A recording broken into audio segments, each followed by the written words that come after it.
이솝우화 가운데 그 이리에 대한 이런 이야기가 있습니다. 이리가 살찌고 맛있는 양을 잡아먹기 위해서 양의 가죽을 쓰고 양처럼 양 곁에 그렇게 숨어 있었습니다. 그리고 저녁이 되어서 양들이 양의 우리로 들어갈 때 자기도 슬며시 따라서 들어갔습니다. 이제 밤이 깊어지며 양들이 하나둘 잠들기 시작하자 이리는 조금만 더 있다가 양들이 다 깊이 잠들면 가장 살찐 양을 한 마리 잡아가지고 나가자라고 마음을 먹었어요. 그러나 이리가 그처럼 양의 탈을 쓴 채 그 우리 안에 큰 고통과 슬픔으로 몰아갈 음모를 갖고 기다리는 동안에 목자도 배가 고팠어요. 그래서 목자는 기왕에 양 한 마리 잡느니 가장 살찐 양을 잡아서 식사를 해야 되겠다 마음을 먹고 우리 안으로 들어갔어요. 그리고 거기 가장 덩치가 크고 살이 찐 그 양을 잡아서 그래서 죽였습니다. 근데 그 놈이 어떤 놈이겠어요? 그 놈이 양의 탈을 쓴 이리였어요. 목자는 일인 걸 생각을 못하고 분별을 못하고 그렇게 이리를 죽이고 그것이 그저 자기의 배만 불리는 일이 아니라 다행히 우리 안에 있는 양들을 지키는 일이 되었다라고 하는 거예요. 그는 모르고 죽였지만 우리 하나님은 알고 제거하셔요. 다른 양들이 그걸 모르게 아니 모르니까 오해를 하기도 하지만 하나님은 결국 그렇게 때로는 외식자들을 또 양들을 유혹하여 죽이려는 그들을 철저하게 심판을 하셔요. 우리 역시도 정신을 바짝 차려야 됩니다. 우리가 우리의 삶을 속여서 이처럼 은밀하게 우리를 유혹하고 다가오는 이리를 크고 작은 시험들을 우리가 잘 분별하고 쫓아내야 되는 거예요. 여러분 유혹이나 시험이 오기 전에는 우리가 매번 어떤 종류의 경고를 받아요.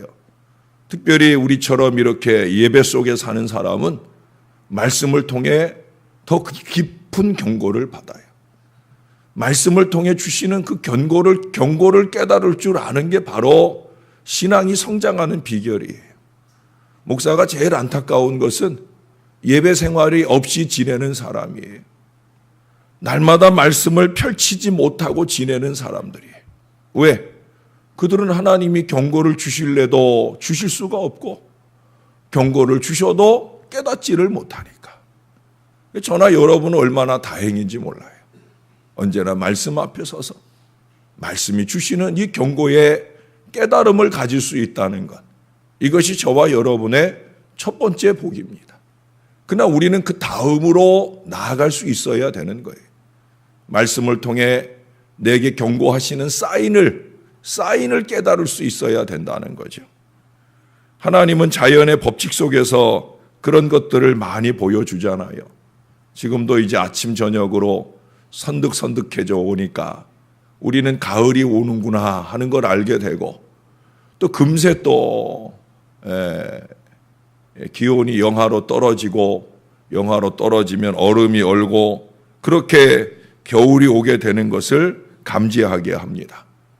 태풍이나 폭풍이 몰려오기 전에는 바다의 새들이 이렇게 해변으로 다 몰려와서 자리를 잡고 이제 곧 불어닥칠 폭풍을 대비하는 모습들을 새들이 보여줍니다. 그들의 육신이 그것을 감지하는 거죠. 이제 곧 큰 폭풍이 몰아올 테니까 우리가 잘 숨자, 잘 대비하자. 새들은 그것을 감지한다니까요. 물론 우리들 중에도 몸이 날씨를 감지하는 분들이 있잖아요. 우리 아내도 벌써 그런 나이가 됐더라고요. 여보, 무릎이 아파오는데 내일 비 온다고 그랬어? 그럼 제가 이제 일기예보를 챙겨봅니다. 비는 안 오고 그냥 날만 흐린다는데 근데 왜 무릎이 아프지? 아직 어린 나이인 것 같은데도 이 몸이 날씨를 감지하는 이런 때가 되었다라는 거예요. 그런데 여러분, 몸이 날씨를 감지하고 자연의 이치가 날씨를, 계절을 감지해 주는 것보다 더 중요한 게 있어요. 그게 뭐예요? 바로 우리의 영혼이, 이 영적인 삶도 마찬가지. 성령 하나님께서는 우리에게 미리 예시를 주셔요. 어느 순간에 습격이 있을 것을 예상할 수 있도록 우리 영혼에 신호를 보내주신다는 거예요. 이때 문제는 과연 우리 마음이 하나님의 뜻을 찾아 행하려고 하는가? 하나님이 말씀하시는 그 말씀을 한결같이 따라갈 마음이 나에게 과연 있는가? 그것만 있다고 하면 우리는 폭풍 속에서도 나침판을 가지고 살아가는 거예요.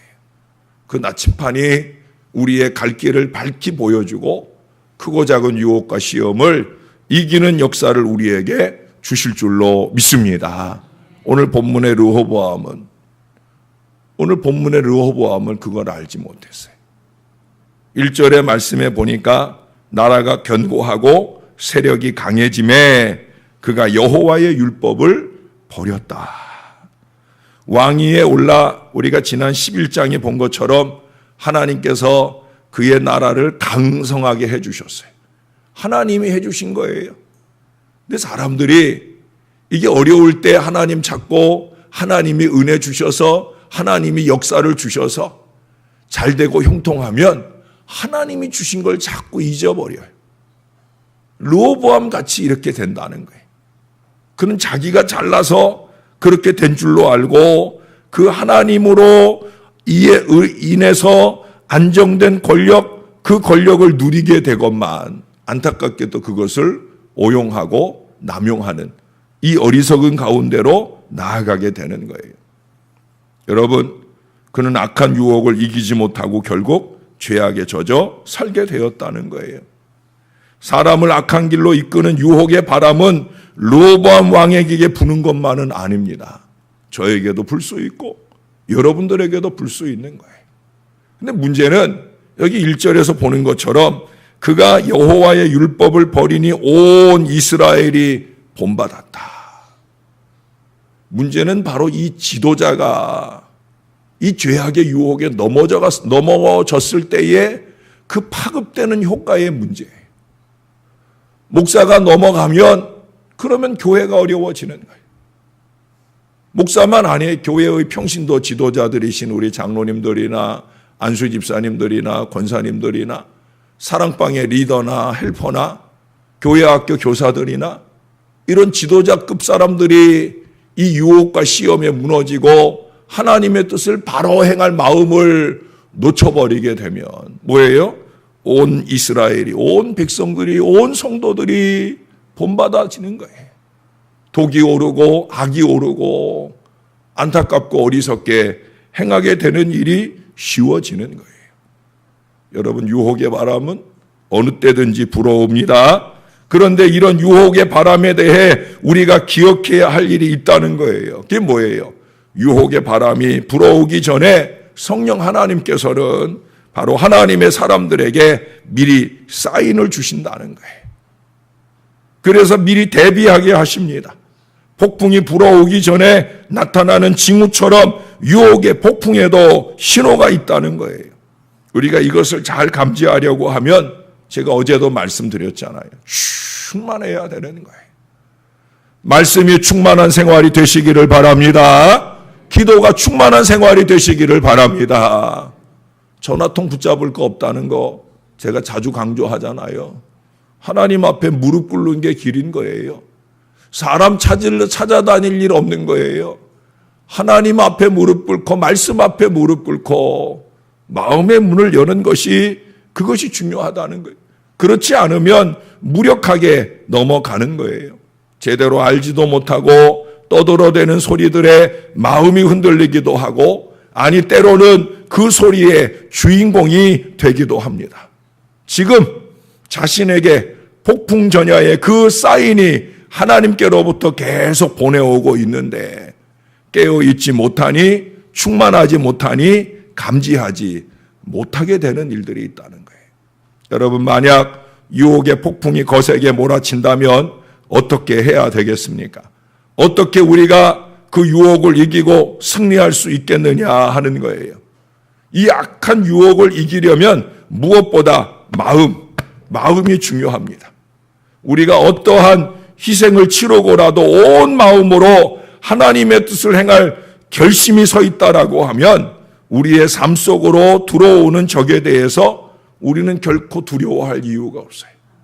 내 마음이 하나님 보시기에 바르다고 하면 우리 어제 오후에 들은 말씀처럼 하나님이 임마누엘 해주실 줄로 믿습니다. 그러니 걱정과 염려가 없지요. 마음이 편안해지고 편안한 그 마음으로 내가 하나님 앞에 정하고 정한 그 일을 꾸준하게 행할 믿음의 마음으로 나아갈 수가 있다라고 하는 거예요. 그렇지만 만약 우리 마음이 동요를 한다면 겉으로는 옳은 일을 행해야 되겠다고 결심했는데 유혹을 이기기가 힘이 들어서 그 유혹 앞에 무릎을 꿇으면 가장 깊은 의식 속에서 우리가 방종에 빠질 의도가 있음을 비밀리에 우리에게 속삭이는 그 사단의 소리에 우리가 굴복을 하게 된다고 하면 특별히 우리의 삶과 신앙이 안정되어 있을수록 자신을 과신하게 되고 너무도 쉽고 무력하게 그 속삭임을 집어 삼키게 되어진다면 다시는 내뱉을 수도 없고 삼킴이 되는 줄 알면서도 삼켜버린다고 하면 우리는 우리와 나를 바라보고 있는 내 신앙의 후배들, 내 신앙의 자녀들에게 심각한 어려운 미래를 안겨줄 수 있다라고 하는 거예요.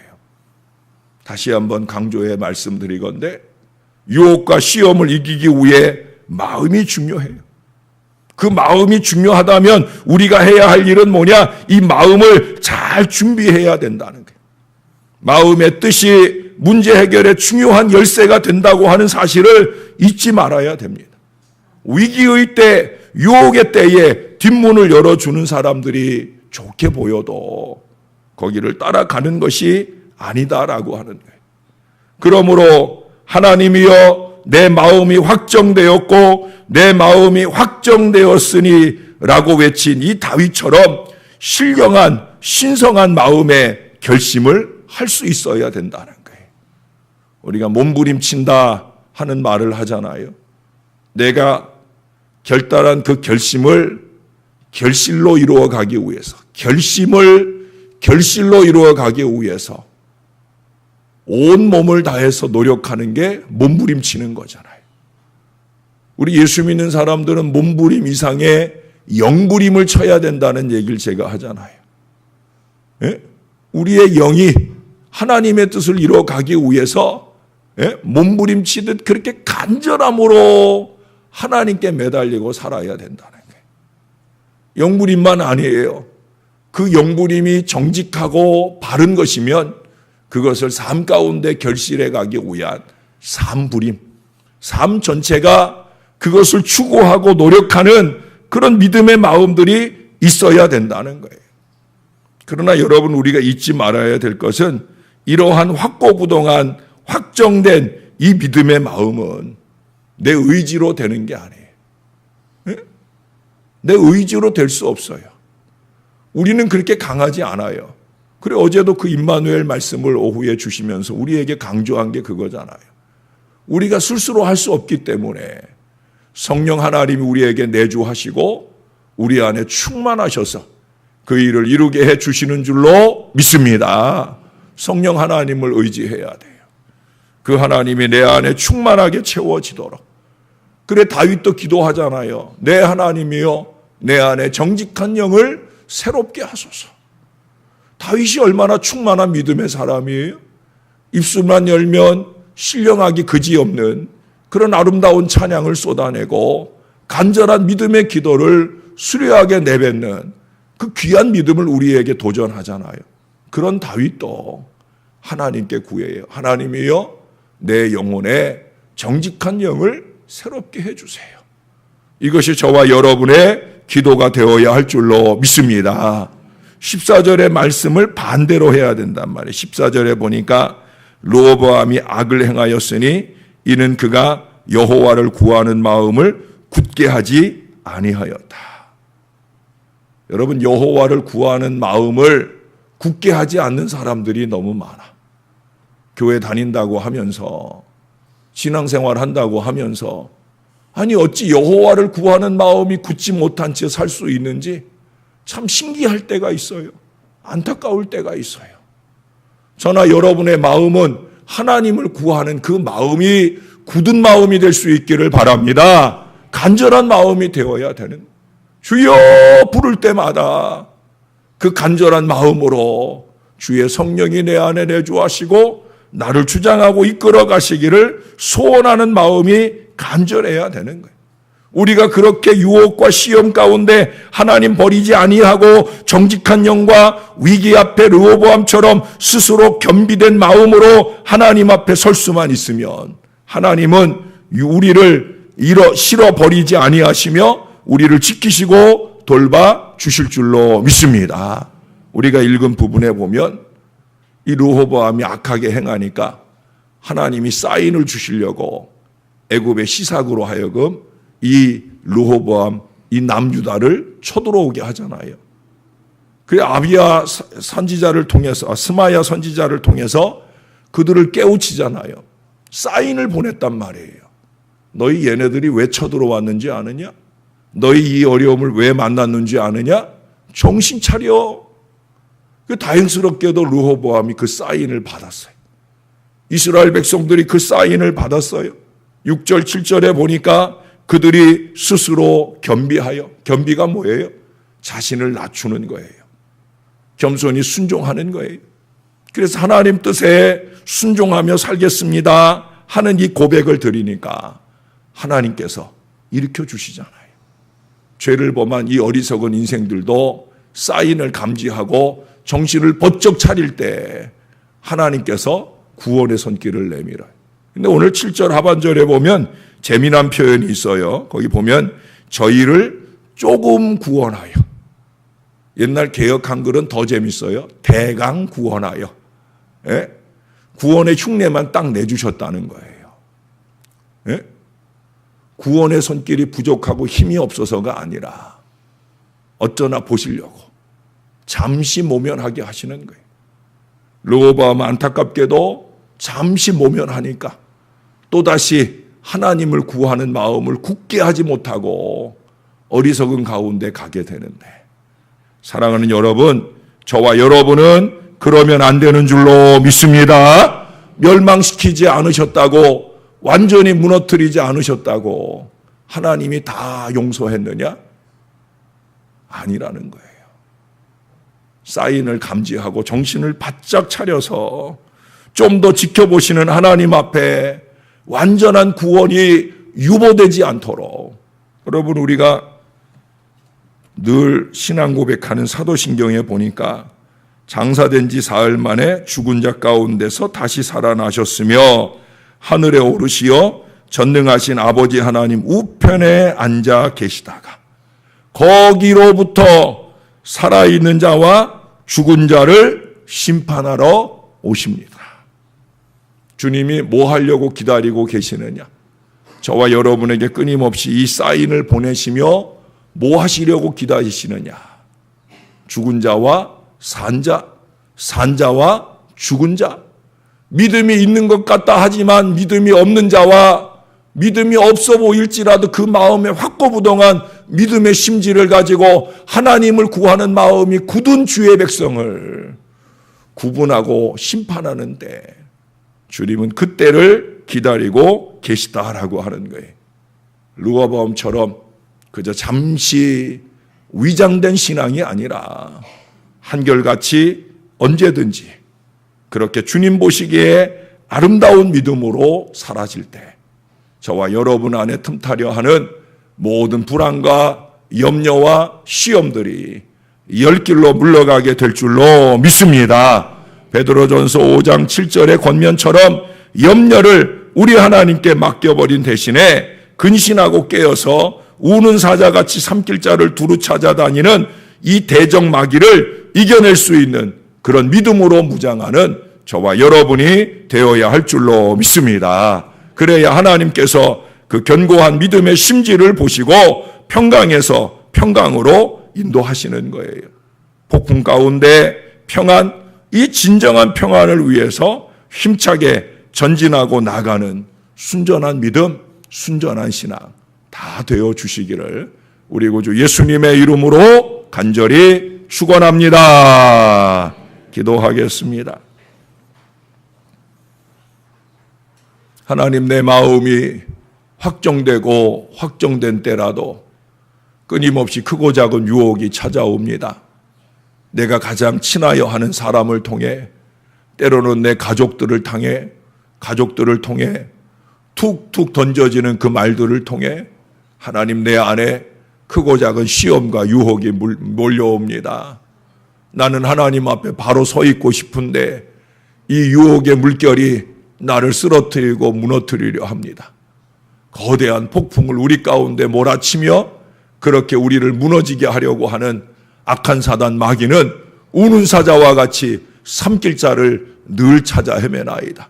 우리가 이렇게 새벽마다 열심을 내고 하나님 앞에 예배하고 최선을 다한 신앙을 살려고 몸부림치지만 우리가 늘 자주 연약하고 늘 자주 부족해서 그렇게 주님이 주시는 사인을 놓치고 살아가는 무지한 때가 얼마나 많은지요. 오 아버지 하나님, 오늘도 말씀 앞에 서 있게 해주시니 감사합니다. 이 말씀이 늘 사인으로 우리에게 다가올 때마다 우리의 영혼이 깜빡깜빡 불이 들어오는 시간을 맞이할 수 있게 도와주시옵소서. 우리의 영이 말씀과 기도로 더욱 거룩함과 충만함을 이루게 도와주셔서 이와 같은 성령 하나님의 사인을 감지하고 바로 서야지, 바로 가야지, 바로 믿어야지, 이 믿음의 결단을 확정하고 올바른 신앙으로 나아가는 저와 이 모든 자녀들 되게 하여 주옵소서. 하나님이여, 우리 안에 정직한 영을 새롭게 하셔서 주님 보시기 좋은 그 믿음 마음으로 세상에 바로 살게 하시고, 적어도 세상 사람들이 우리를 흉보는 인생을 살지 않도록 주여 우리를 도와 주시옵소서. 이제 오늘부터 4일간에 걸쳐 우리 교단의 성총회가 시작이 됩니다. 아버지 하나님, 목사와 장로들이 모인 자리 부끄럽지 않게 하시고 한국교회를 주도하고 이끌어 나갈 선한 믿음의 양심들이 바른 하나님의 뜻을 이루어가는 성총회가 될 수 있도록 은혜를 베풀어 주시옵소서. 미력 하나마 시차례를 통해 노예를 위해, 이제는 총회를 위해서라도 작은 힘을 보탤 수 있는 첫걸음 될 수 있도록 하나님께서 함께하여 주옵소서. 아버지 하나님, 육신은 곰핍할지라도 종의 목이 잠시 쉼을 갖게 하셔서 다시금 우리 주의 백성들 앞에 나올 때 깨끗하고 좋은 목소리로 주의 말씀 증거해낼 수 있도록 은혜 베풀어 주시옵소서. 감사합니다. 예수님 이름으로 기도합니다. 아멘.